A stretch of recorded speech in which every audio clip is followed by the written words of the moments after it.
God, you know what I want to do is I want to do X, Y, Z. I want to do this. Okay, create a prompt for that. How are you doing? Hold on, back up. How are you creating, when people hear an 8-page prompt, they're like, oh my God, this guy's like a maniac, right?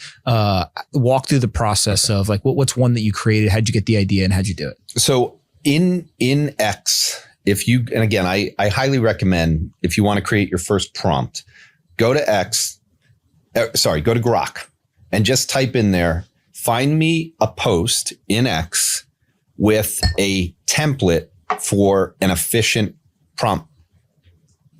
It'll come back with something and you have that, you copy that just right from the X post. You bring it into Grok or whatever your favorite LLM and say, here's what I want to do. I'm really going to do a deep research dive on this company.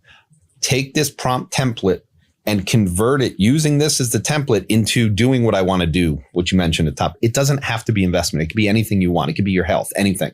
It creates the prompt.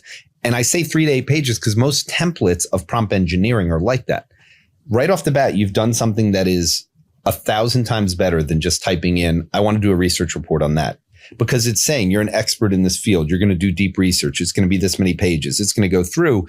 It may ask you a question and it may say, I want to know specifically what you want to do. And then go run that prompt in all 4 different LLMs, see the results you get. And if you want, take those 4, upload them into Gemini and say, take these 4 and give me the best answer that combines the things that they overlap and use all 4 of these to create one report. That is the way that I do things. I'm taking 4, I view them as 4 individual people, the LLMs. They all have different skills. They all have different training models. They give me different answers and then I go through. So for everyone watching, prompts to me are building something. Now, there's one more thing I want to say. As someone, and you have been in this position many times. When you run a business, you always come up with things of like, okay, should we build it or should we buy it?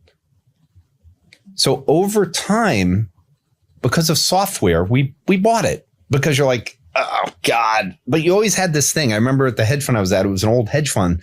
And I remember there was one person there that literally was there because the person coded in a language that nobody else knew how to code in anymore. Great job security. Yeah. And it was like, how do we get rid of the person? We can't get rid of them. They have job security. And I'm like, all right, that doesn't exist anymore because now you can build things like that.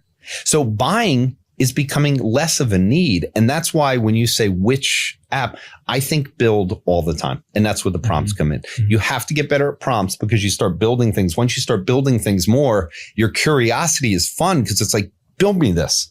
And I think everyone needs to get into that. It's just buy a Lego box with no instructions or buy a Lego box for your kid with instructions. You train them to do instructions. You're killing their curiosity. They go to schools. They have to pick a major. You're killing their curiosity. You use Google search. You're killing your curiosity. Curiosity is something that people have to get back in their lives.